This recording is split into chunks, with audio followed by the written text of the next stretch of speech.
Des Laguna produites sur les chaînes de l'usine Renault de Sandouville, c'est définitivement du passé. Le dernier véhicule a été terminé aujourd'hui dans la plus grande discrétion. Impossible pour les médias d'avoir accès à la ligne de fabrication de cette voiture, lancée il y a 19 ans et qui symbolisait avec l'espace, produite jusqu'en décembre dernier, le secteur haut de gamme de Renault. Une page s'est donc définitivement tournée. La CGT dénonce les promesses non tenues.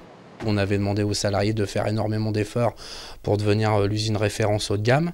C'est aussi la fausse promesse de Sarkozy en 2008 où il nous avait bien expliqué qu'on obtenait, suite à la lutte des salariés en 2008, le trafic en complément du haut de gamme.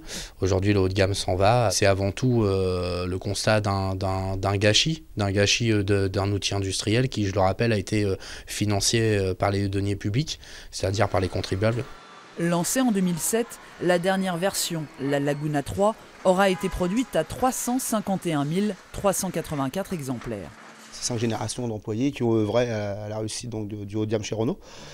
Bon, maintenant, on va dire, ce qu'il faut se dire, c'est qu'il y a quelques temps de ça, quand on disait qu'on passerait la dernière Laguna, on fermerait la lumière et que le site fermerait. Tandis que là, bon, c'est quand même une belle fin en soi, puisqu'on a une nouvelle transition avec le véhicule utilitaire.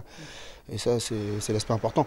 Renault n'a pas attendu la fabrication du dernier véhicule pour commencer à démonter la chaîne de production. La semaine dernière, le secteur amont, c'est-à-dire la tôlerie et la peinture, ont déjà commencé à être démantelés.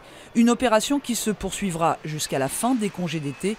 Objectif : utiliser l'espace rendu disponible pour aménager une zone logistique d'approvisionnement des pièces nécessaires à la fabrication des trafics.